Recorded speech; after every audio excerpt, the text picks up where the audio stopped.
What's up, guys? Episode 2 of the We Don't Know Ball podcast is coming to you live with myself, host of the Hoopstorians, co-host here of the We Don't Know Ball podcast. I'm Jules, alongside my co-hosts again, Justin and Retro. Last week we talked about the AFC projections and kind of went into depth about where we think the AFC is going to kind of land. But before we start talking about the NFC for this week, do you guys got to say anything for our pilot episode? Really fun. I really enjoyed filming episode 1. I feel like it was just really fun to do, fun to get into it. I'm really happy that this is happening now, and we're going right into football season, so we got a lot of action ahead of us for sure. Super exciting year ahead. Hopefully, lots of twists and turns, and hopefully the Washington wins the Super Bowl. And yeah. Yeah, I mean, I couldn't ask for, say, a better pilot episode. I mean, I thought we did really well. All the feedback I've been getting, I mean, I've gotten some trolly feedback from some guys in my life, which, Matthew Stolberg, if you're watching this, this podcast is sponsored by Miller Lite. Great tasting, less filling, Miller Lite. Yeah, so, just ridiculous. I've heard guys say anything from fake advertising to you guys should change your podcast name to the offensive line's perspective because the three of us are heavier set dudes. Kind of a funny thing, but no, everyone seems to enjoy it. And like I said, speaking of things we enjoy, I guess, well, Mr. Redskin Commander or whatever the hell you are, let's roll into the NFC East and talk about where your Commanders can possibly go this year as far as winning the division? Ladies and gentlemen, it is Washington's time to shine. Last year, we were second in the division. Our team was really bad, but we had Jaden Daniels and Terry McLaurin, and so we got to the NFC Championship game. This year is a new year. It looks like we're going to get rid of Brian Robinson, which probably should have happened last year. Doing it now. Ja'Cory Crosskey-Merritt is a great addition. Super happy to have him.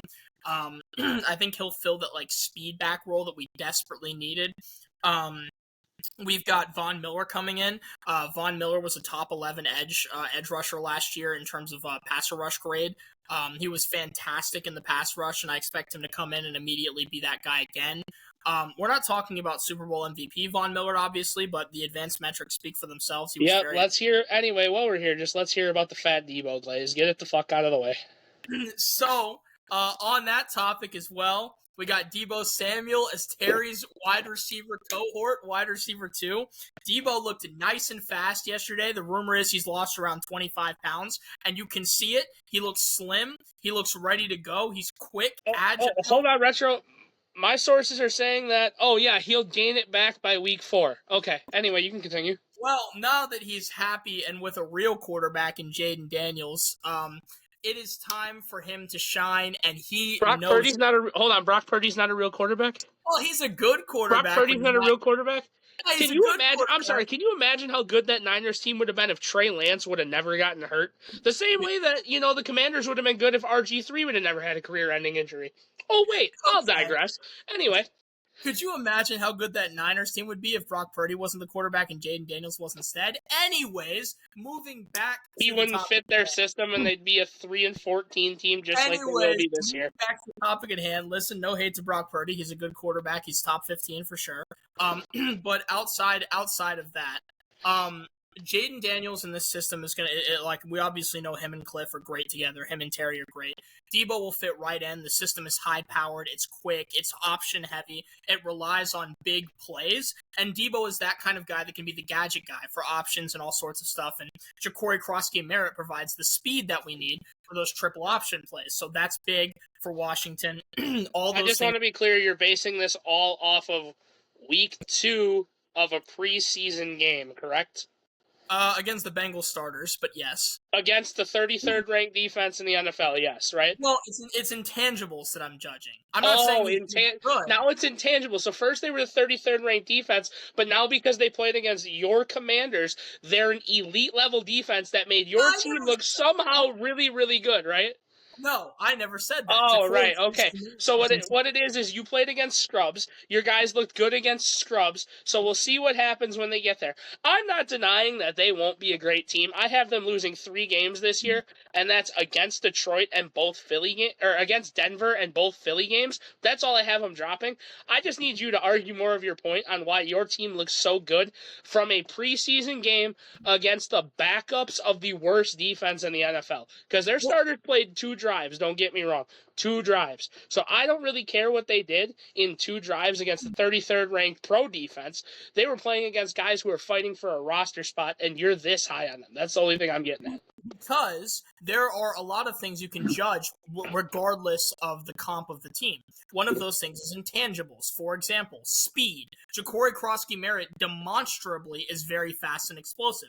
Doesn't matter who he's going against, that speed is an intangible. Deebo Samuel is demonstrably faster and thinner than he was on San Francisco. Do I have to go back to my Ashton Jeanty take from last week? Come on now. Just because a guy is fast doesn't mean he can translate a game in the NFL. I mean, again, I don't think Ashton Jeanty is going to be just a Tyreek Cohen type guy, but hey, listen, if that's how you feel, it's how you feel. All I'm saying is, I think that our football team, we already saw them go to the NFC Championship game, with a much worse roster. The roster only made positive moves. We also got guys like Laramie Tunsil that come in and that will help shell up and keep Jaden Daniels safe. We got Trey Amos as a corner in the draft. We didn't have any corners last year. I mean, literally nobody.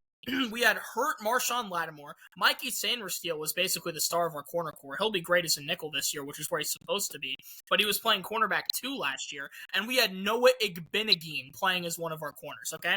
This corner core didn't exist. Now we have Lattimore coming back healthy. We have Trey Amos, who should slot in pretty well. And we have Sainristil, who, in my opinion, was one of the best rookie corners in the league last year. He had the most deflected passes out of any rookie corner in the league. And now he's playing in the nickel where he belongs. So Washington's corner core should be better, too. And Washington made great things across the board. And because of that, yes, I think we are going to win the division. That, and also the Eagles have like a million curses. All right, Jules, now tell him why the Eagles are going to win the division. Yeah, like you're about to talk about the curses. Yes, the Madden curse, the Offensive Player of the Year curse, and so on and so on. Cool. Still the best, probably I believe the best roster in the NFL. It's not close. I don't care what people say about Jalen Hurts. He can be a game manager all he necessarily wants. That roster is loaded. They'll sleepwalk to what I predict to 14 wins and just drop against I'm sorry, not 14 wins, 12 wins, and they'll drop against the Chiefs. I think they'll lose that game. They're the inevitable, backside of somehow the Tampa Bay Buccaneers, which I find so funny. I do think that they lose against one game against the Cowboys and one game against y'all. But even so, AJ Brown being a top 5, top 4 wide receiver in the NFL is buying what is going to help them with Saquon Barkley. And no, he is not 6. He's better than Terry McLaurin. I'm sorry. I love Terry. Terry is not that. But if you think Terry McLaurin is top 4, by all means. Guys, we're not doing that because Retro would have to have a whole nother podcast. Anyway, we'll do that on a later day. Yeah, we'll do that on a later day. Meet me in the A-gap. No, on top of I can meet you in the A-gap when Terry McLaurin is off your team and when Deebo Samuel is your wide receiver 1. So yes. Shout out to P4, next guest on the pod. But my main concern actually isn't with the top teams. It's with the Dallas Cowgirls. It's their year. It's their year. I swear. It's their year. They've said it every year. Every year in the 2025th year of our Lord and Savior, they have said it is their year, and it just hasn't been for at least, 30 years, baby. 30 years. Yeah. Holy shit. Hey, it's their year. Well, is it their year if Micah is requesting a trade and Jerry Jones doesn't know his fucking name? Well, as long as they send him to Dallas, as long as Dallas sends him to Washington for that receiver 2, Scary Terry, they'll be really good when CD has a actual number 2 that's not George Pickens. No, we do not want him that bad. Because I'll tell you this right now, as a Steelers fan, I was really looking forward to having the CTE twins run our wideouts this year between Pickens and DK. and Pickens leaving, man, I just hope the best for Pickens, that Dallas is the change of scenery he needs to turn his career around, because whether we like it or not with his on-field issues he is still a great route runner, a good high point guy, good separation guy. It's just, let's see if having, I can't believe I'm going to say this, a better quarterback will help his career It's okay. progress. It's I okay. know. It hurts. Yeah. But I don't know. we can all agree though the Giants are going to be frauds. I mean, Abdul Carter got put on his ass more times than he played snaps in his preseason debut. So now we care about preseason debuts. Okay. When you get low lighted in your preseason debut, yes, we care, because that man got bullied by other grown men when he was supposed to be the Lord and Savior, the savior of Lemoyne for that defense. So he was ready, he was good to go. I mean, my thing with it is we talked about the Cowboys and their flaws, but let's be real. How long until Jackson Dart takes the starting job from Russell Wilson? Week 7. Week 7?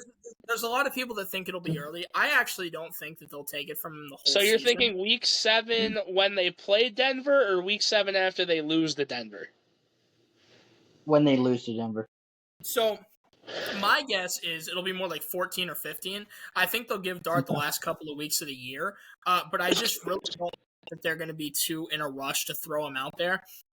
Because obviously Russ isn't your answer. He's 50 years old. That guy's on his way out. And obviously Jameis Winston is certainly not your answer, unless your answer is you want to throw 50 picks. So then outside of that, Jackson Dart is going to be the guy, right? You trade up in the first round to go get him. So like you don't want him, you don't want him to go down the route of other quarterbacks on poverty teams, and like the Bears route or the Browns route. You want to make sure that you kind of let him learn, let him develop. And Russell Wilson's a great quarterback to learn behind. He's going to be a guy that's a veteran in the locker room. He's a Super Bowl champion. He's a guy that you want to learn behind. So I think they want to probably keep him Jackson Dart off the field for as long as they can.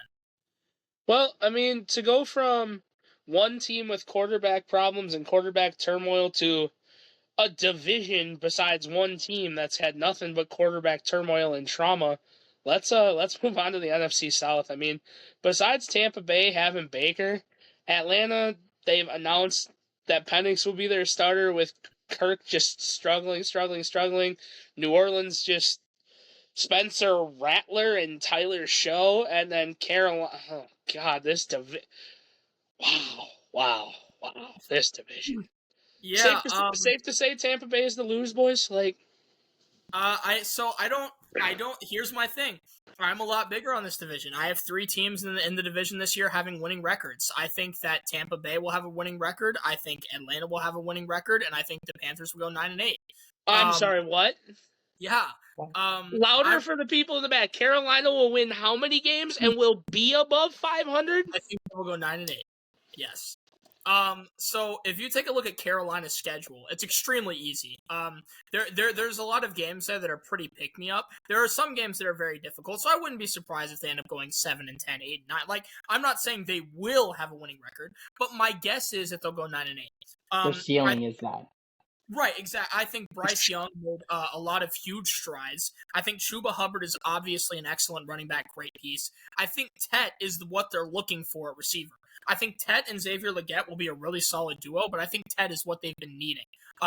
He's tall. Speaking of high pointing a football, Ted is amazing at doing that. He has incredible contested catch ability. His catch radius is absurd given his height and wingspan. So that's what you need at receiver. Their defense is not like ideal, but it's okay. Like I said, 9-8 isn't overly impressive, but I think it's decent enough that they could get there. As far as the Falcons and Bucks, I'm huge on the Bucks. I think that the Bucks look really good. I think their defense is going to be mid like it was last year, but their offense is obviously the selling point. They get Emeka Egbuka this year, so now they have Mike Evans, Chris Godwin, Emeka Egbuka. Like they've got McMillan. That receiving core is absolutely stupid. It might be the best in the league by the end of the year. Don't forget about their check down option. Right, yeah. And then, obviously they've got Bucky Irving in the backfield, who was a revelation for the Buccaneers last year. came in, instantly made a huge impact. So you got him as well. I mean, that team is very, very well to do. And I think for sure that they're going to be good. I have them going 10-7 though, because their schedule is rough. And I also have the Falcons going 10-7. I think Atlanta is going to be a very big player. A lot of people didn't watch Michael Penix last year because he only played a couple games at the end of the year. I did because he played my boys. And in the game against my boys for a playoff spot on the line, Michael Penix played lights out. He was clutch. He was finding his receivers. He led a drive that would have been the dagger had it not been for Jaden Daniels being Jaden Daniels. Michael Penix looked incredible. I think he's got all the talent in the world. We saw it at Washington. We saw it at Indiana. Michael Penix took a program in Indiana who was not a football program by any stretch of the imagination and had them up in the top 10. So we know a guy like Michael Penix has the potential, and we saw a little bit of that last year. And having weapons like Drake London, which is huge. You've got, again, I'm going to say it, boys. This is the year. Kyle Pitts, take him in fantasy. 5th round, 6th round, late pick. Kyle Pitts is going to be useful this year. We will be talking about our fantasy stats next weekend, and we'll tell you we will not be unlocking Kyle Pitts' cell under the jail. He will remain there. He will stay there the whole season. But I'm just curious, if you have it in front of you, 10-7, I want to know who you have the Buccaneers losing to. I'd have to pull up their schedule again. But like my thing is, it's kind of hard to predict like. So I always say it's kind of hard to predict like the movements of game by game just because you don't know what the momentum will be. So I look at all the team schedules. I look at like game by game and get a general vibe of where I think they're going to be at. Because like predicting momentum shifts is important, shifts in schedule. But I feel like 10-7 is the general vibe their schedule gives me because it's a very like. There are certain patches that are super difficult, certain patches that are easier. It's honestly kind of like a solid schedule for like a guy like Michael Penix who's coming in to what's basically his rookie year. It's kind of an ideal schedule because it gives you an understanding of like you've got. Oh no, I wasn't talking about Atlanta's. I was talking about Tampa Bay. Oh, sorry, and with Tampa Bay too. With that team, I think it's also kind of like a momentum game. Because I got Tampa as a clear-cut front runner, only dropping Week 5 to Philly, Week 7 at Detroit, and Week 11 at Buffalo. Well, that's the thing. See, you're a lot lower in the NFC South than me. I can see them dropping a game to Atlanta. I can see them dropping a game to Carolina. I can see a lot of things happening there because I think that division. I'm not so low on this division as you think because I have Atlanta at 11-6. As far as the rest of the division, I got New Orleans and Carolina winning 2 games, and New Orleans' only 2 wins being against Carolina both times. Yeah, I mean, it's a possibility. I think New Orleans is going to have 4 or 5 wins. I actually think they're not going to be quite as bad as people think. I think Tyler Shuck is actually a really solid quarterback. If you look film on him in Louisville, I think he was really good. Obviously, that Saints team sucks, but like I think he'll be able to like get a couple wins here and there, and maybe he'll get like a win in like week 17 or 18 against a team that's already made the playoffs, something like that. But ultimately, for me, it's like. I think that looking at the NFC South, I think there's actually a lot more competition there than people might think. I do have the Bucs winning the division, but I wouldn't be surprised if the Falcons took it.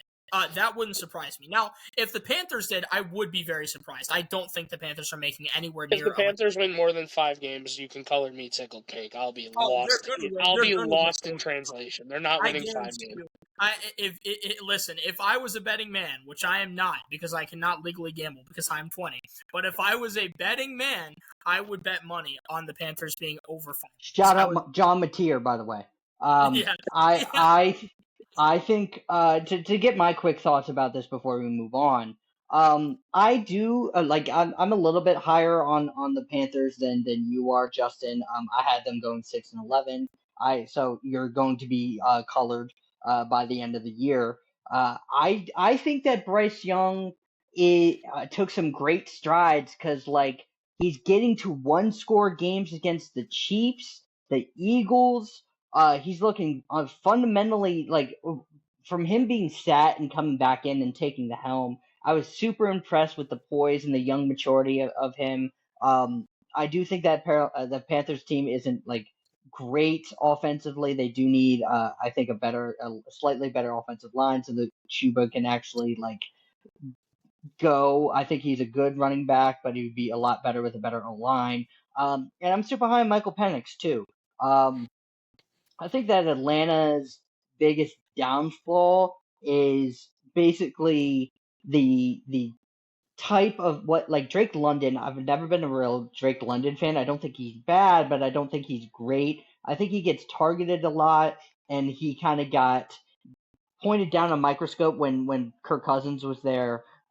So I think that Michael Penix would spread the ball around too, as well as having Bijan Robinson there. I was gonna say, I'm So intrigued to see what they do with the speed offense between Penix and Robinson because I'll be honest, I'm not an Atlanta fan. I'm a big fan of Bijan. I'm a big believer in Bijan that he uh could be in the next 3 years the number one running back in the NFL.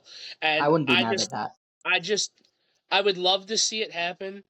If it happens in Atlanta, so be it. But does anybody else think it's going to take him getting out of Atlanta for that to happen? Or are we going to see another lifer in the division like Alvin Kamara? I mean, honestly, like I already have Bijan in the top 5 conversation. I think 100%. you could even say he's like 4th right now.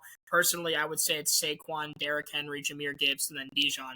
So with Derrick Henry, he's probably going to be out of the league in 3 or 4 years. And the only reason I'll put Bijan over Jahmyr Gibbs right now is because he is the true number one, and that Gibbs is splitting time.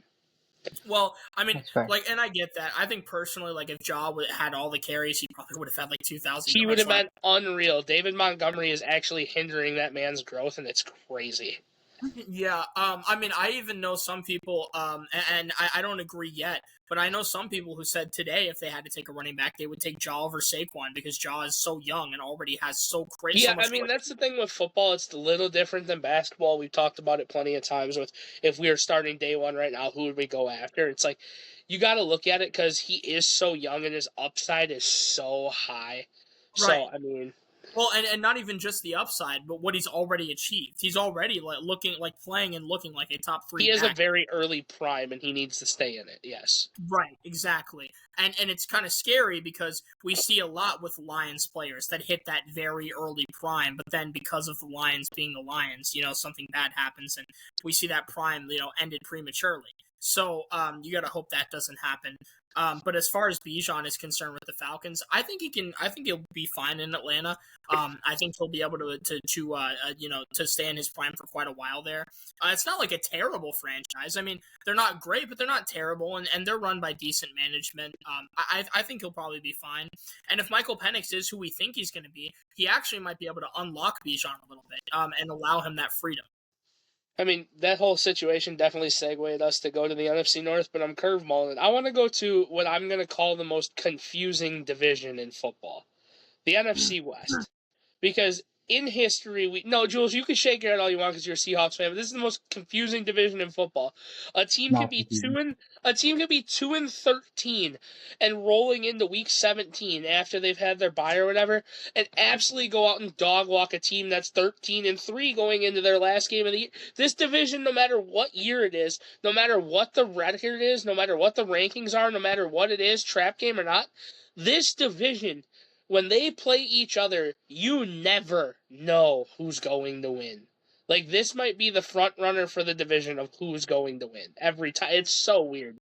Yeah, no, for sure. For my college people out there, this is basically the Big 12 of NFL divisions. Facts. Literally anything can happen at any point.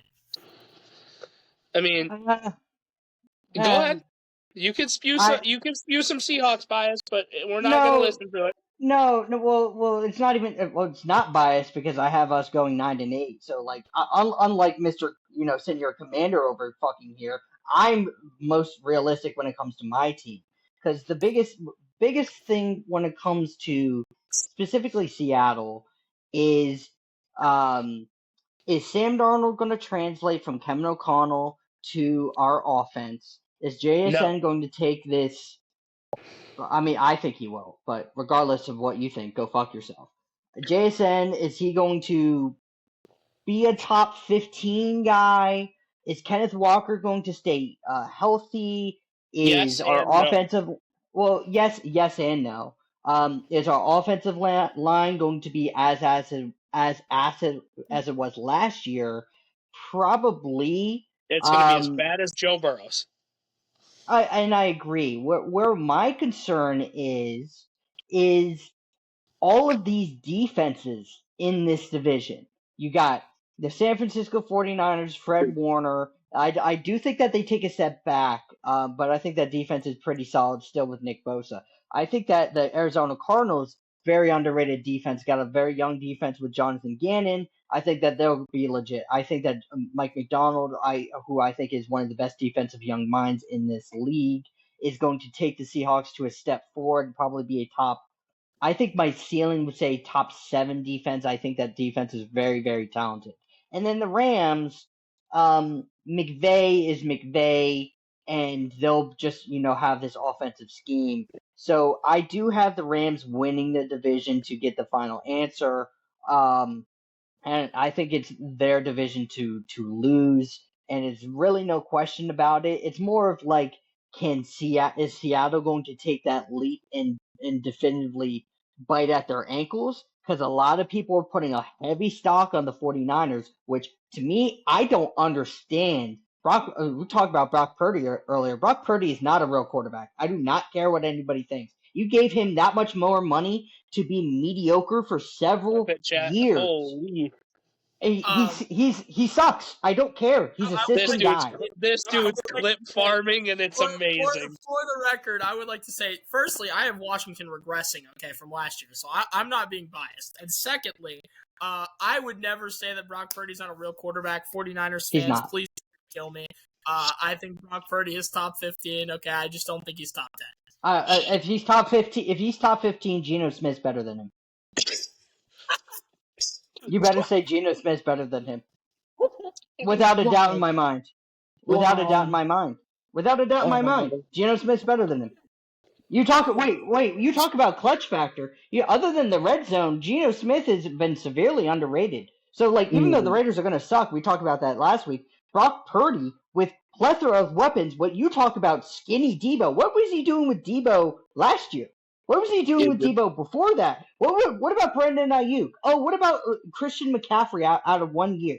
Again, we talk about all this kind of stuff. This is not delusion. This is not clip farming. This is how I feel. The 49ers are probably the most overrated team in the NFL because of the fact that their fans, just like Cowboys fans, are the 40-winers. All they do is try to boost them up to where they shouldn't be. They're going to be 6-11. They're going to be mid, and you guys just have to put in the realization of the fact that you guys haven't been that good in a while.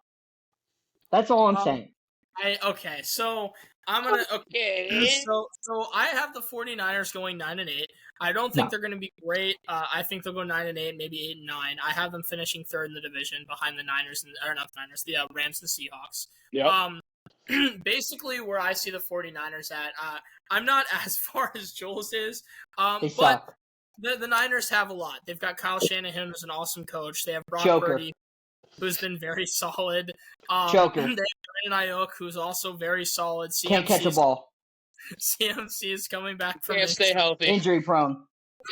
You see, what retro? I'm truly not trying to cut you off. That's how I feel because that's reality. That's been what the 49ers have been trying to praise on for years. It's not there. Retro. It's not been there. Division bias. No. The thing is, Jules is still salty from when Colin Kaepernick used to run all over that division, and he's still holding it too close to his chest. Joe Flacco owns you, by the way. Go ahead, Retro. All I'm saying is this. I think Jules is making some fair points in that I think the Niners have been heavily overrated. I think a lot of people are kind of relying on that Super Bowl run, and they're like, well, you guys remember when that happened a couple of years back, and look at where we were at then. But I think that we're in a different world now. It's a different situation. The Niners have no chance to steal the division from the Rams, so that's not happening. A chance. Yeah, not a chance. A wild card spot, and the question is, can they do it? Maybe, but I don't think so. No, absolutely not. I think the Seahawks could be cooked because I think Sam Darnold's terrible, but I mean they might be good enough to get and 9 wins. Yeah, but they might be good enough to get 9 wins. Like I said, I have them finishing second. I think it's a possibility because I do think JSN is easily a top 15 guy. I think he's been massively underrated. I've always been big on JSN. Ohio State receivers in general just kind of have that like ability. Better than LSU, by the way. Always I got don't know if I'd say that, but I'm not going that far. with Ohio State, you've obviously Ohio gotten, State's really good at getting receiver 2s into the league. LSU's getting real good at getting receiver 1s into the league. You've got Now Michael you're Thomas. clip farming, dog. You That's have what Michael Thomas, Terry McLaurin, JSN, Marvin Harrison Jr. You're having Jeremiah Smith coming up the pipeline. A lot of guys that have been very, very good. So all I'm saying is, I think that while the Niners do have a little bit, I think they have way less than their fan base thinks. I think that the Niners should be okay. Like I said, I have them finishing in a winning record. I just don't think it'll be where Niners fans want them to be. I don't think that it'll be like this crazy playoff berth. And honestly, they don't belong in the same breath as the Eagles, Lions, or Commanders or Rams when it comes to this conference. And that's the thing is, I don't know how they are because I'm in agreement. I have the Rams winning the division at 12-5, with Seattle right behind them at 11-6. So like, I just don't. Unless the 49ers can pull off an absolute miracle this year, it's just not likely. Yeah, and to go into it really quick, not to cut you off. No, you're good. I think that they lose week 1 against us. I think because my thing when you were talking about the unpredictability, the NFC West will always split with each other. The winner of the division is usually the one that will go 4-2. So it's historically for a long time, it's always usually 3-3. So I have them losing against us in week 1, losing against Arizona week 3, losing against LA in week 5, Tampa Bay week 6, Atlanta week 7, Houston week 8. The Rams again. I think the Rams sweep them. That's why I have them winning. I think they get in an upset game against Carolina. I think they lose against the Colts of all teams, and they lose again against of all teams the Chicago Bears. So their schedule isn't favorable to him. That's a big reason why I'm low on them. It's a big reason why. Hey, I don't know if San Francisco is going to lose to the Daniel Jones-led Indianapolis Colts, but perhaps. It's very possible, but let's go from one team that's absolutely fraudulent to another. Let's move to the NFC North and talk about why J.J. McCarthy is going to lead the Vikings to, at best, a 5-win season. Yeah, all right. Well, we can get into it. Ladies and gentlemen, and those who don't know, all 2 of the Vikings fans out there, because I've only met one Vikings fan in my entire life. Your quarterback is fraudulent. J.J. McCarthy. The handoff merchant? If you go and watch tape at Michigan, his best thing was doing this. He got the ball, he did this, handed it to the running back. That was his job. Wait, Retro, what school did he go to? Michigan, the University of Michigan. How many days is it besides the national championship that Ohio State has beat Michigan? And guess what? They officially cheated. I don't give a fuck. Go ahead, Retro. Yeah, and Michigan should be banned from postseason play, by the way. Yes. So J.J. McCarthy's whole thing was giving the ball to Donovan Edwards and Blake Corum and basically saying, "Here's the football, please go carry me." Right. If you look at shout out Blake Corum while we're on that. Oh yeah, he was a monster. If you look at all of his like big games, right, huge teams, they were handing the ball off because so Ohio State couldn't stop him. As much as Jim Harbaugh, I remember after the season, Jim Harbaugh said that that McCarthy was the single greatest college football quarterback of all time. As much as Jim Harbaugh wants to literally just lie, J.J. McCarthy is how far do you think that J.J. McCarthy was down Jim Harbaugh's throat? Like this much? Hey, yo! First off, I agree with you because J.J. McCarthy couldn't even throw a check down. J.J. McCarthy looked like Lamar at Louisville, so let's just get that one out of the way. Did you just say J.J. looked like Lamar? At Louisville. Okay, ignoring the absolute delusion of comparing J.J. McCarthy to Heisman winner Lamar Jackson, ignoring that delusion. Hey, in Jim Harbaugh's mind, he's better. Ignoring Jim Harbaugh. Jules, I want to know what you think goes through Jim Harbaugh's mind on a day-to-day basis. Okay, outside of this, okay? So J.J. McCarthy's not the guy. He's a handoff guy. Now, no, he's terrible. Now, to be fair to the Vikings, he does have a great guy to hand the ball off to, right? Aaron Jones is a great guy to have in your backfield. Average guy, but yeah. Well, I think he's great. I think Aaron Jones is a great running back. And outside of that, you also have Jettas and you have Jordan Addison. So, worst comes to worst, chuck the ball up to one of them and they'll probably Do you think catch that they're it. going to have to change their offense to more of a speed style offense like we talked about for like Atlanta for them to actually have effects? Or do we think that James McCarthy is going to take the strides to actually learn how to throw a football? I think it'll probably be more of let me see how much I can hand the ball off / run RPO / run screens before teams figure it out. Like I imagine because Kevin O'Connell isn't stupid. Yeah. He's the quarterback whisperer, but sometimes you can't whisper to a guy who's deaf, right? So ultimately ultimately JJ McCarthy doesn't know how to do basic things. So I just don't know While you're on the situation of new quarterbacks with new offensive coordinators, dude, I think the Bears got a real shot to run at the Lions' ankles, dude. Please tell me this delusion, because when I saw this shit, I was like, "There's no way in fucking hell, dog." Dude, they got a pretty soft schedule. I can't lie. Soft? A soft schedule just for them to go 7-10. Soft? I got them at 11. They played Philly. I have them at 11-6. I have them losing to Detroit at Detroit week 2, losing week 6 at Washington, losing week 8 at Baltimore, losing week 9 at Cincinnati, losing week 12 home versus Pittsburgh, and week 13 at Philly. There's no way. There's no way. So you think the Bears are going to be better than the Packers? I do. I do indeed. Dude, there's no... All right. You're rage baiting me. You're rage baiting me. I swear on my life. Me. No. Here are my thoughts behind it. The Packers have no true number one. So in a clutch situation, who are they going to go to? Who is their actual number one? And if you're putting the ball in somebody's hands, who's the dependent guy? Well, it could Josh be Jacobs. Josh Jacobs is the answer. Correct. You can't do that on 3rd and 13 with no protection. It could be Matthew Golden. If Matthew Golden you can't bank on a rookie to be your number one. You can't. Well, I'm not saying you can, but what I'm saying is if I'm going to give them a number one option right now, it has to be Reed. Are we in agreement there? If they have a number one right now, it's Reed. Maybe Watson. It's either Reed or Watson. Watson has to stay healthy to be a number one option. That's fair. So I would say he can't stay healthy. Believe me, fantasy nightmare the last couple of years. He'll have 3 great games. Not the guy. My other thing with it is whether Packers front office, Packers fans, Packers whatever want to admit it or not, I don't care how bad Jair played at the end of the year last year. That dude was their defensive captain, was their defensive leader. They do have a okay secondary. They have a pretty solid linebacker core, and their front 4 are getting old. So it's like, yes, they can still make the waves they can. I still have them finishing above 500, but like their schedule, like again, it's not that. Here's the thing. Listen to this. It's not that far-fetched.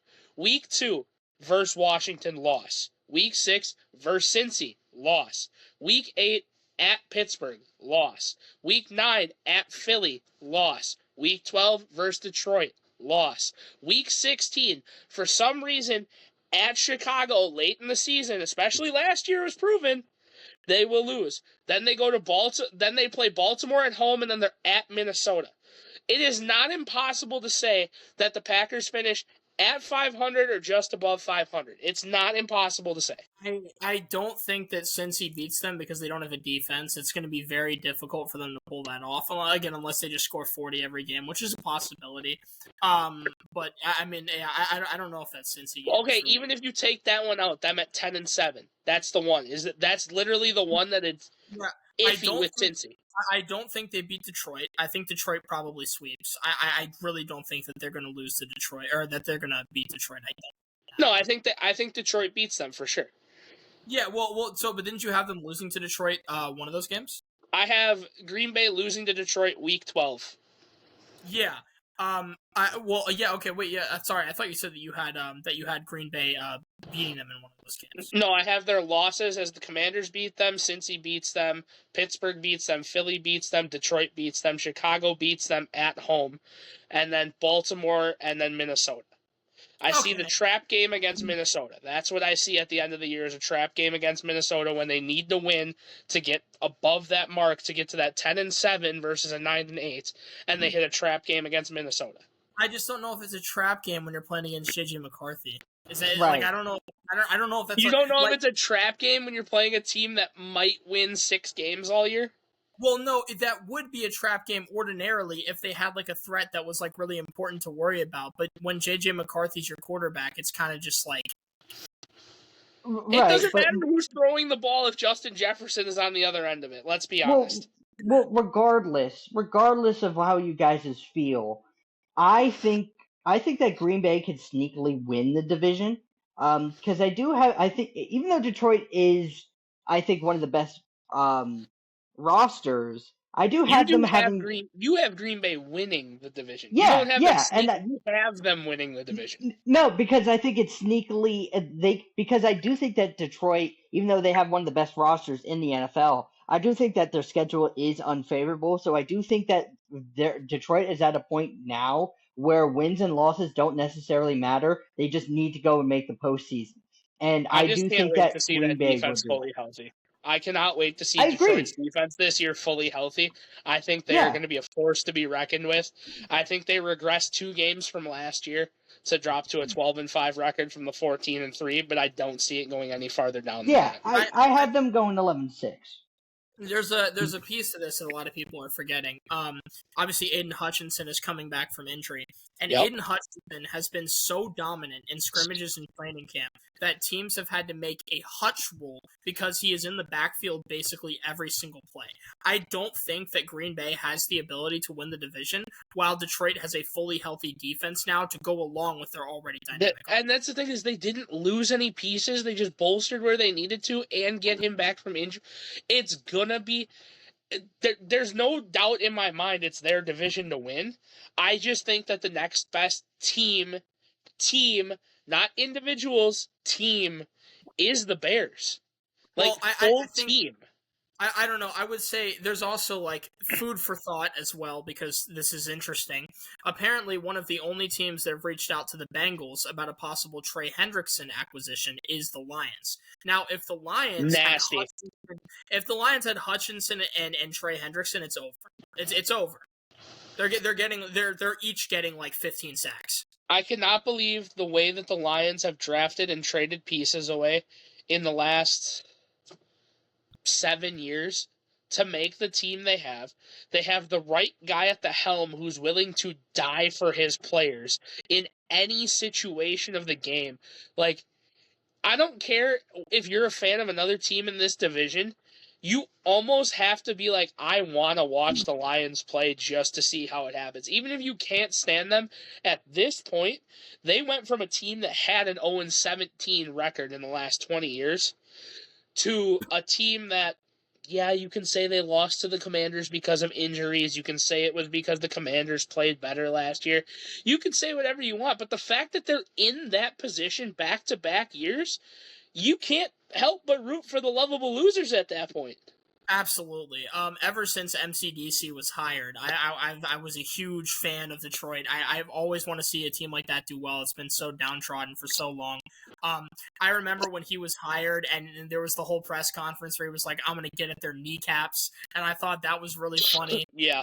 He's always been a really likable guy, but I never really thought that it would really he would be able to transform the culture. But that's exactly what he's done. It's unbelievable. He's been able to take a city, mold it into his image, and every fucking person, player, front off, everything bought in. And it's beautiful to see, because we don't see that in any sport nowadays. You don't see anybody completely change an entire franchise and change their whole belief and turn it into something as, I don't want to sound soft when I say it, but as beautiful as they've done in Detroit. No, I mean, honestly, the only thing that we've seen comparatively is my boys. We were a downtrodden franchise for 20 years. Dan Snyder literally beat this city into a pulp. There was no excitement for Washington football. There was nothing. And with new management and, of course, Jaden Daniels single-handedly resurrected faith in football in the city again. Who did worse for your city? Him or Rivera? It's a good question. So Dan Snyder had the longevity factor, but if we're talking prime, Ron Rivera, I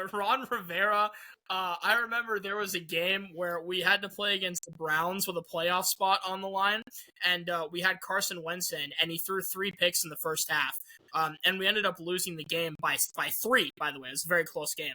And after the game, they went to Rivera in the press conference. They were like, "How do you feel now that you've lost playoff contention?" And he goes, "This game was for playoff contention," and I lost it.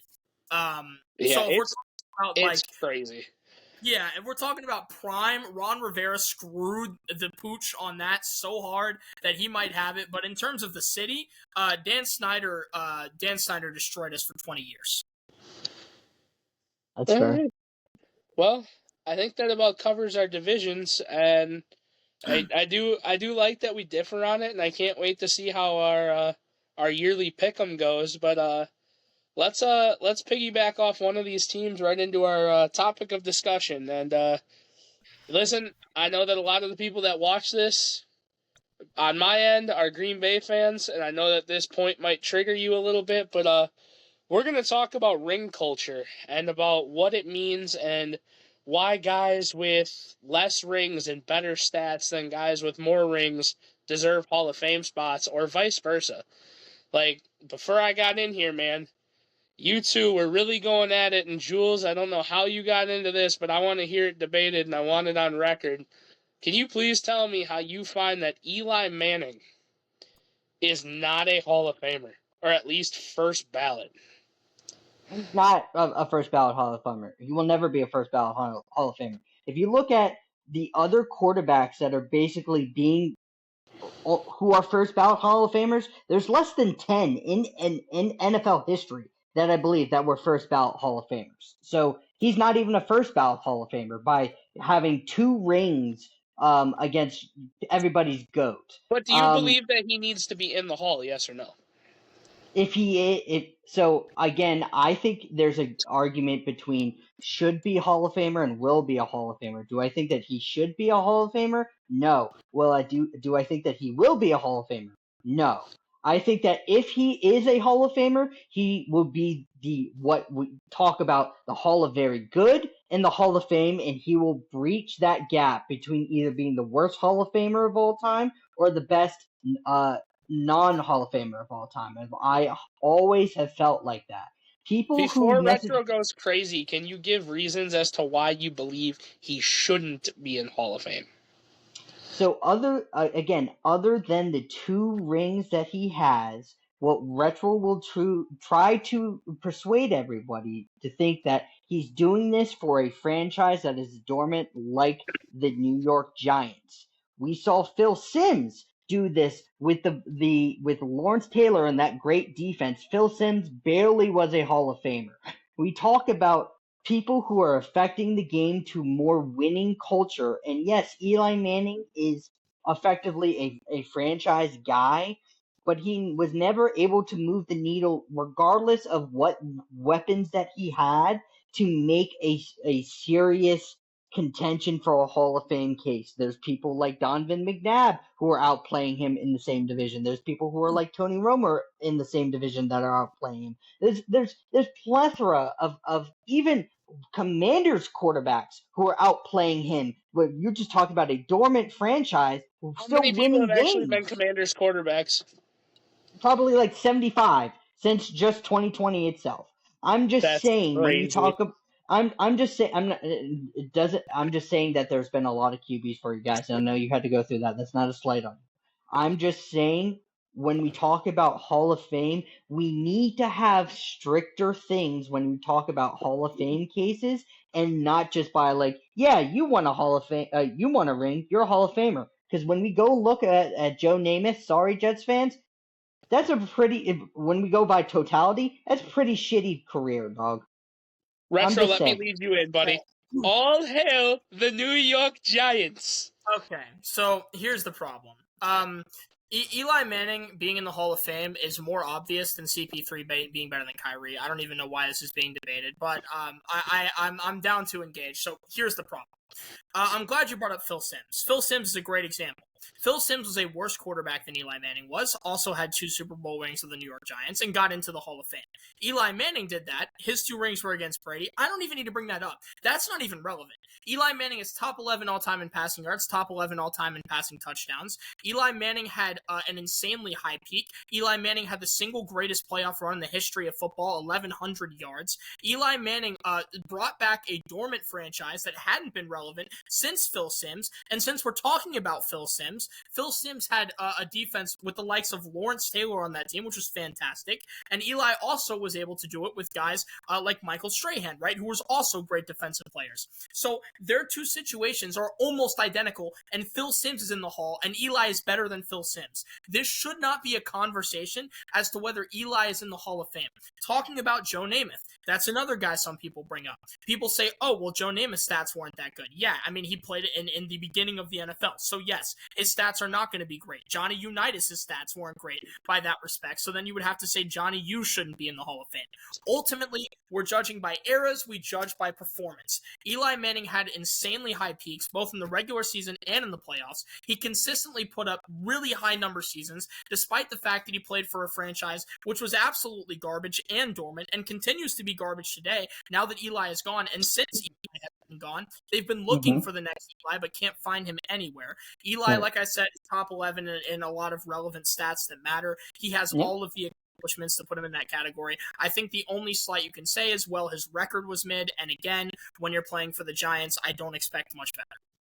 And again, where I'll defer is because you're using totality stats. We were talking about specifically Matt Ryan. Matt Ryan clears him in completion percentage. It clears him in total yards. He clears him in total TDs. He has less interceptions. He has a better QBR. He has everything that is better than Eli Manning, but he doesn't have 2 rings. But he's going to be he's not going to be a Hall of Famer because he doesn't have rings. That's why I'm talking about ring culture. Matt Ryan should be a Hall of Famer, the same way Eli Manning should be a Hall of Famer. They both have a Hall of Fame argument. The difference between Matt Ryan and Eli Manning is that Eli Manning didn't have Julio Jones. Eli Manning didn't have loaded football teams. Eli Manning didn't have multiple All-Pros on his rosters. Eli Manning didn't have tons of Pro Bowlers. Eli Manning had That made it clear to me that it's not life or death. So I want to take a page out of, like, we all watch the Pick a Side guys on TikTok, right? I just want to take a page out of their book here, and I want to throw some names at both of you, and I just want you guys to kind of debate over it. So we'll take Eli Manning, right? We'll take Eli Manning to start. We'll go off for the first one that Jules mentioned. Eli Manning, Matt Ryan.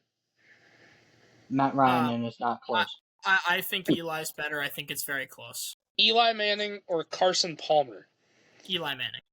Carson Palmer. Oh my gosh. Okay, we'll up it a little bit. Eli Manning, Drew Brees. Drew Brees. Drew Brees. Eli Manning, Kurt Warner. Eli Manning. Eli.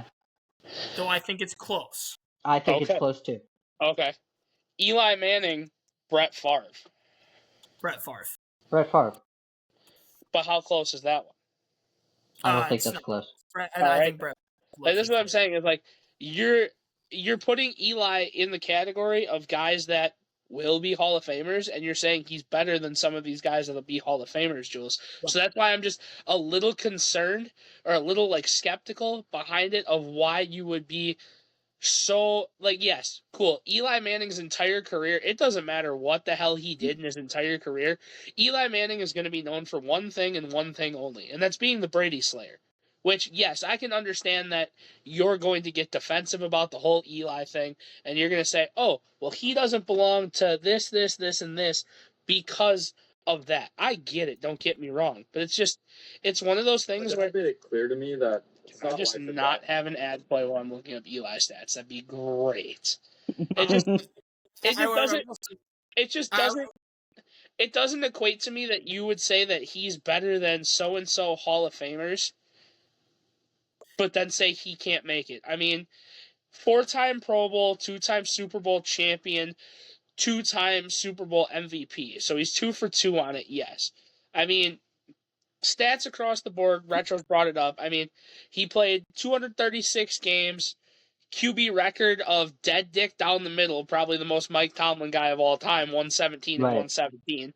60.3 completion rating, 57,000 yards, 7 yards an attempt, 366 touchdowns, 244 interceptions. Like, you got to understand that the 4 Pro Bowls don't matter, but the 2-time Super Bowl champion, 2-time Super Bowl MVP, like, those are what's going to stick out the most, you know? And I would also like to make clear, Eli Manning clears Carson Palmer by literally a country mile. Like, Eli, Well, like, I got them stats up, brother. the difference between Eli and Carson Palmer is like today's Eagles and the Browns that went 0-16. And again, by longevity stats, yes, but Carson Palmer has a better completion percentage, more average yards per game, more average air yards. I mean, plethora of teams. He's getting old-ass Chad Johnson. He's getting old-ass Larry Fitz, Anquan Bolden. Like, yes, again, this is why you're talking about the help, but Carson Palmer is going from team to team to team and making them better. Eli Manning is staying on a dormant franchise and not doing it. Making them better, getting them 2 Super Bowl 6 and 10 Okay. isn't better. Jules, Eli, hold on. Jules, better, Eli Manning or Phillip Rivers? Philip Rivers. Eli Manning. That one's a lot closer. That one's a lot closer than people want it to be because let's be real, Phillip Rivers was drawing comparisons to Dan Marino through his prime because he was going to be one of the greatest quarterbacks to never win a ring. Well, I want to point out as well, there is a difference, and Jules says this all the time. There is a difference between greater and better. Now, if you want to ask me, is Eli a better quarterback than Phillip Rivers? No. Is he a better quarterback than Matt Ryan? No. Is he a greater quarterback? Yes. Does he deserve to be in the Hall of Fame more than them? Yes. These things matter. A lot of people say, well, hey, if you throw Bill Russell in the 2020s, right, like he's not going to be able to compete. Just because he is not better than a guy from today does not mean that he is not greater. There are differences between better and greater. No. So yes, I agree. But this comes down to, again, why ring culture is so flawed. Because Eli Manning, without those rings, what is he? Take them out. So what is Eli Manning? So what is he? So at that point, he's 11th in passing yards all time, 11th in passing touchdowns of all time. He single-handedly is the best quarterback in Giants history. I guess without the rings, probably right below Phil Simms, so maybe second. So your argument is, okay, well, now he's only the second greatest Giants quarterback ever with 11th all time in passing touchdowns. But again, that's why people are putting him in the hole is because of the runs, and that's why ring culture needs to stop. Because rings are literally the defining characteristic of a player. The reason why some people argue Bill Russell is the GOAT is because he has 11 rings. Rings are the name of the game. If you are winning chips, you are doing something right. No, I think I see. To me, ultimately, yes, it's about winning the game. But there's people like Dan Marino, Phil Rivers, who don't go and win titles, who are clearing in stats by any metric that you want to go down, and because they don't win rings, they're not greater than somebody else. That's not how it is 100% of the time. So I agree. It's not how it is 100% of the time. Dan Marino is certified top 10, better than Eli Manning. I agree. There are some stats that you can look at, and you can say, well, this guy clears so hard and like this thing that he's better than blank person who has rings. This is why Dan Marino is top 10, but Terry Bradshaw is never considered in the top 10 conversation despite having 4. Because there's like things that you look at and you can say, well, this guy's clearly better than this guy at like all of these different things. With Eli, he's just criminally underrated. Eli had a prime where he had 4,900 yards. Eli was posting amazing numbers, 4,000 plus yards, where he had guys like Victor Cruz being arguably his best number 1. He didn't have a Julio. He didn't have a Larry Fitz. He didn't have an Anquan Bolden. He had these guys as his guys. You would have never heard of Tyree or Manningham had it not been for Eli throwing them perfect passes. Yes, they were miracle catches, but perfect passes nonetheless. Plaxico Burress was pretty good until he put a shotgun in his fucking leg. Well, and Plaxico Burress, he had 2 1,000-yard seasons his entire career. People have this weird twisted vision that Eli was playing with amazing players across the board. No, he wasn't. Eli's offenses were never terrific. Eli's offenses were okay. Eli was the main driver. He was the engine of that team. And they were shit. And they won 2 rings. They had 2 Super Bowls. That doesn't mean anything because the first 07 was his defense, Michael Strahan. The gap tooth was that. Everything was the defense. You're not going to tell me because of a throw that, he carried. He had a 1 throw. I didn't say he carried. He played great. He was a game manager. That's all he needed to do. And in 2011, in the second run, what do you say about that? That's the only thing that I give him. The best person on your team. That's legitimately it. Okay, so we had the greatest playoff run in the history of the NFL, and we're not moved? No, because again, it's mostly that defense. It isn't because of him. Go look at most of that playoff run. That's all that defense, dog. You're overrating wins and ring culture. This is why ring culture needs to stop. Yards of any quarterback in any playoff series ever in 11. He had the most ever. No one's ever going to beat that record. I said I grant you 2011. Because 2011 he was a top 5 guy. But Eli Manning was never the best. Was never the best quarterback in the league. He was never the best. He was never more maturely. He was getting like 3rd or 4th in his division. And when the times Giants are outside those two runs, they're first round exits. So if you're so great, you should have more than just your playoff rings. So that's not good. So let's talk about Phillip Rivers, who you think is better. When he had the number 1 offense and the number 1 defense in the league, and he had LT and he had Antonio Gates, why didn't they make the playoffs? Because they lost. Mm-hmm. They lost. Eli Manning had nothing for some of these runs except a good defense. His offense consisted of Victor Cruz and Plaxico Burress for a couple of years. He had 2 years that he was good. He didn't have a Julio. He didn't have an Antonio Gates. He didn't have anywhere near an LT. He didn't have Larry Fitz. He didn't have insane talent. What he had was himself really good talent. He was great, and he was clutch. And Eli did what was needed to do in both Super Bowls in order to get the job done, and in 11 had the greatest playoff run of all time. Not just that, but his longevity stats are also really good. Top 11. Name the 10 guys above him. Tell me which one isn't going to the Hall. Realistically, at the end of the day, Eli Manning obviously deserves his spot. He's done everything he has to. If the only argument is, well, the Giants were bad the majority of the time, let's just disregard the 2 rings, I don't buy that argument. That doesn't matter to me. You're sampling it down to 2 years when there's plenty of other playoff years to where you physically need to do and look at and see what he's playing in those games, and it's ass. You can't just wait let's ignore everything else. He won 2 rings and just focus on that. That's like the Hakeem Olajuwon argument. That's just bad. While you guys are arguing this, Eli Manning had 2 running backs go for over 500 yards in the year, so combined for almost 1,200 yards. Being Ahmad Bradshaw and Brandon Jacobs. Yep. He had Victor Cruz, Hakeem Nicks, Mario Manningham, Jake Ballard, Travis Beckham, Devin Thomas.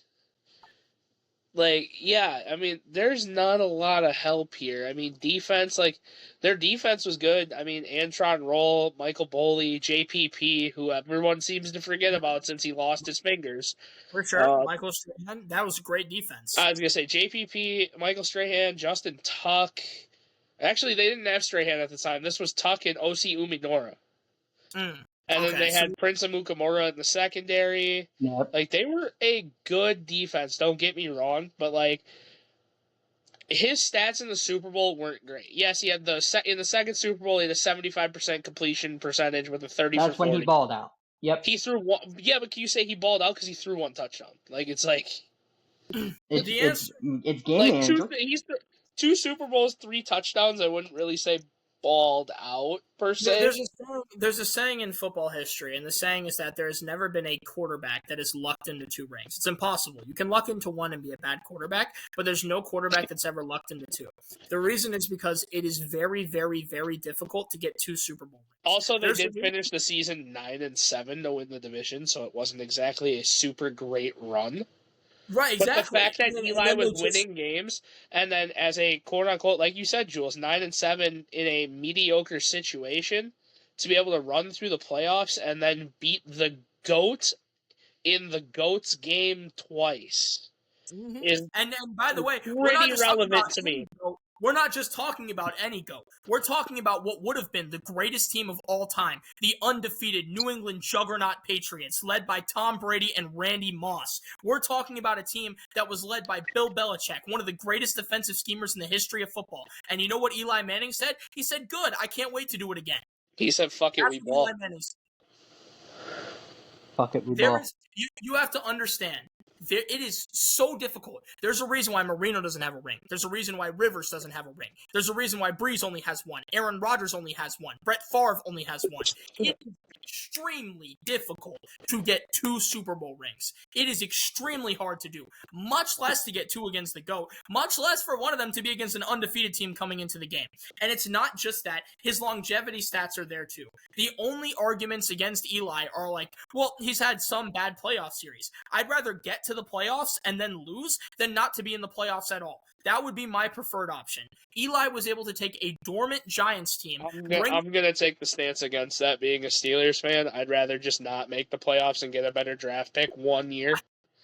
I mean, you are in a unique circumstance, but yeah, like the Giants were able to find glory twice. They weren't good before, like after the Phil Simms era. Eli was their guy. They haven't been good since Eli. Eli was everything to that franchise, which is why he will go to the Hall of Fame, because he is the best in Giants history, and he has all of the stats and necessary things to prove that. A lot of people like to point to Eli's win-loss record. It is not a fair thing. You know what's crazy too? If Caleb Williams did the exact same thing and had a 500 record but had 2 Super Bowl rings, everybody would be glazing him and calling him the next Okay, Mahomes. so we're not going to open that can of worms. So in consensus on this, we're saying rings do matter, but if you don't have the rings, especially in football, your stats have to carry a lot of weight for you to be involved in the situation. Yeah. Your stats have to carry a lot of weight, which is why guys like Drew Brees, who have minimal rings, guys like Marino, who have none, guys like Eli, who have the 2 over those guys. Yes, well, Eli isn't better or greater than Dan Marino by any means, but he still has to be in this conversation for the Hall of Fame. Not a great of all time, but at least in that conversation because he was, at the end of the day, a quarterback who won 2 rings during his career as the, would you guys agree, the most important position in football? Yeah.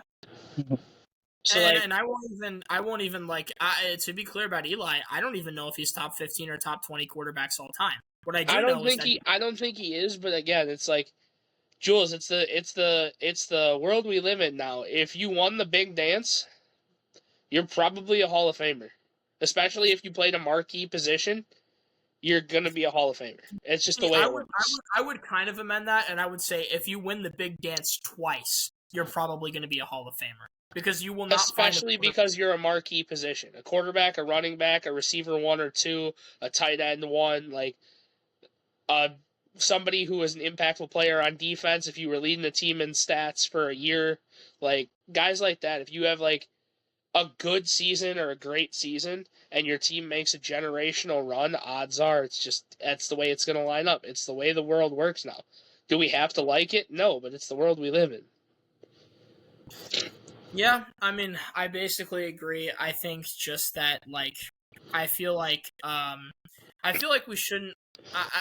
And again, it's not really a slight, just more that we shouldn't waste time debating on if Eli should be in the Hall. We should talk about people who are super non-deserving. Like, there are other people that are in this conversation. I think there's people that are in the Hall of Fame that don't deserve to be in there already. Right, like, that's just the way it is.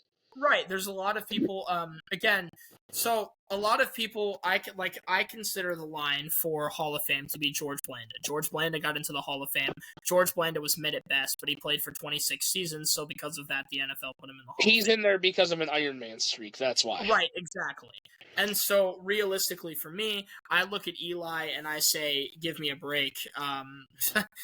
Eli's so much better, it's not even funny. And so, why are we gatekeeping Eli Manning? There's no reason to do that, I don't. Because, let's be real. As much as some of us don't like him, me, Aaron Rodgers, 1 ring. Half the credit where credit's due. He's going to go down as, when it's all said and done.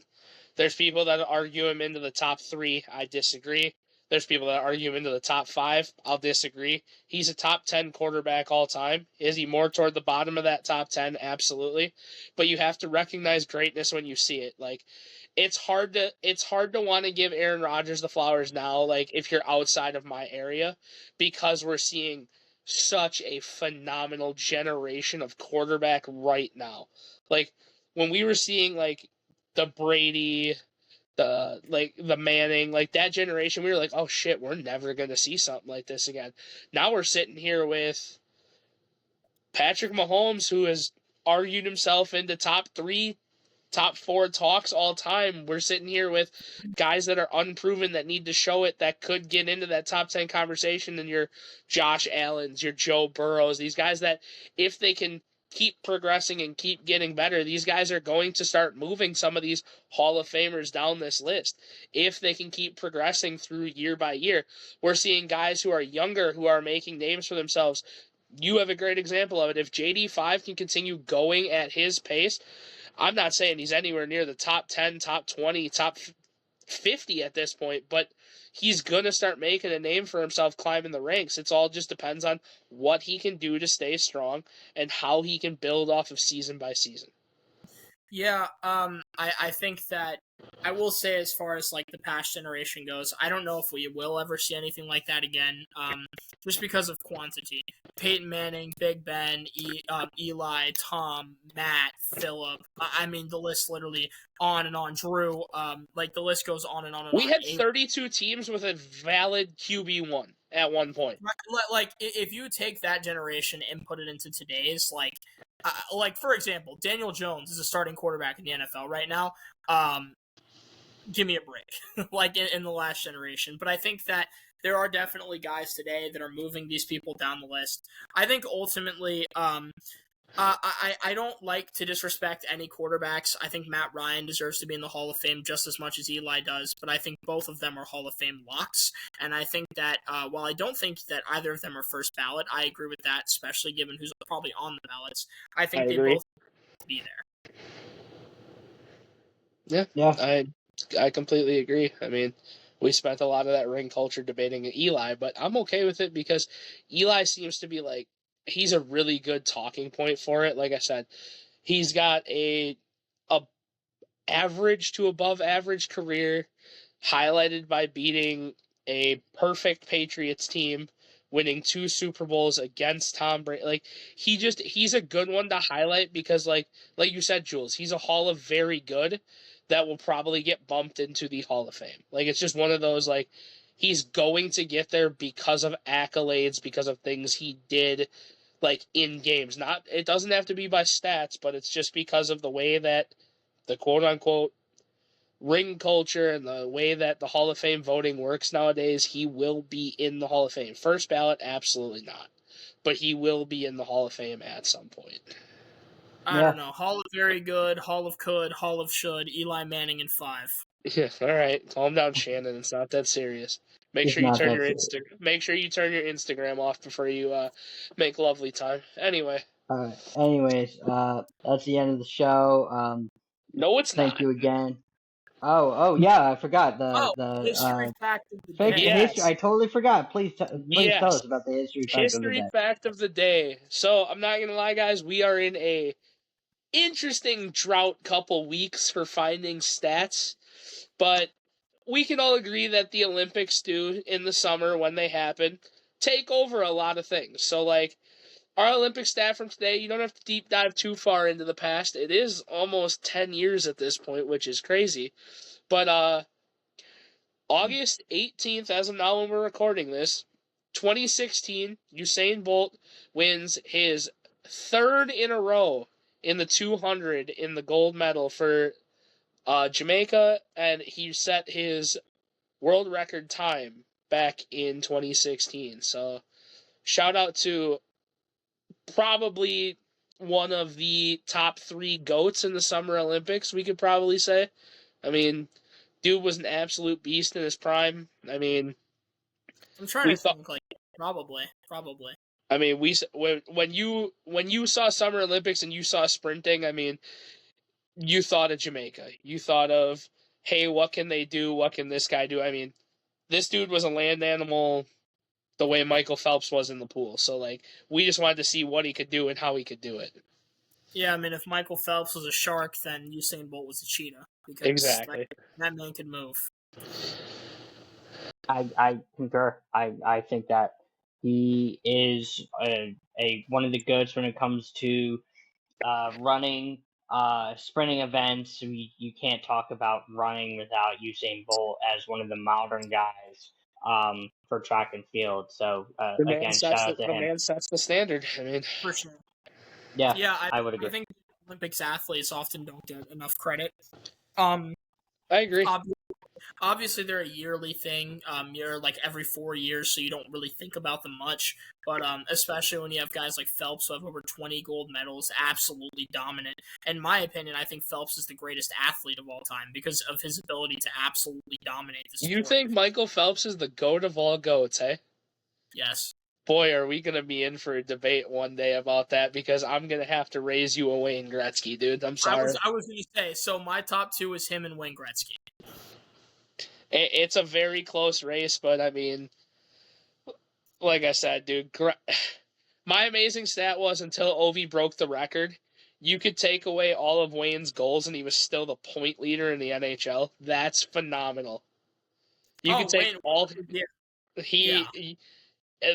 I'm telling you right now, anyone that wants to compare an up-and-coming hockey player or anybody in the league right now to Wayne Gretzky, we're never. I'll stand on business on that one. We're never seeing a Wayne Gretzky again. It's So just not a thing. You don't buy the Connor McDavid as the next. I've seen Connor McDavid play live. The kid's an absolute unit. He is 100% the number one star in hockey. Nobody can tell me differently.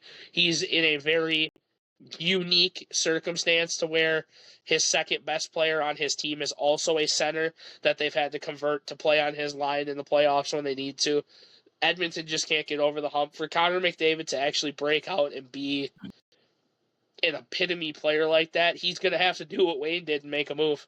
He's going to have to go somewhere else. He's going to have to go team up with somebody else. I mean, it's just the way it is. Wayne left Edmonton high and dry for the Kings, went and played with a Hall of Fame-esque lineup, and just kept going. But like I said, you look at the stats, you look at the points, no one's going to play as long as Gretzky did, nobody's going to do what Gretzky did, no one's going to be... He was the anomaly. I know a lot of people don't watch hockey or can't complain or can't compare shit to hockey, dude. I mean, to put it in perspective, like, if you combine Michael Jordan and LeBron James, that's Wayne Gretzky. Like, that's literally what it comes down to. That's a good point. Is there anything else we need to say before we can get out of here? No, I mean, if everyone's interested, we'll give you a little sneak peek on next week. We're going to talk about fantasy do's and don'ts for this season, as you guys will have probably all have drafted your teams already, this, that, and the other. We're going to do a little bit of a deep dive on players to keep your eye out for running into week one, who you should start, shouldn't start, this, that, and the other. We're going to try and give you the best, at least to our knowledge, what you guys can do to hopefully secure victories in fantasy. Yeah, my hot take is Lamar's looking good this year. I think that just to end off the episode, I think that Eli Manning's the greatest quarterback of all time. All right, go ahead. Clip All Farmer. right. There it is.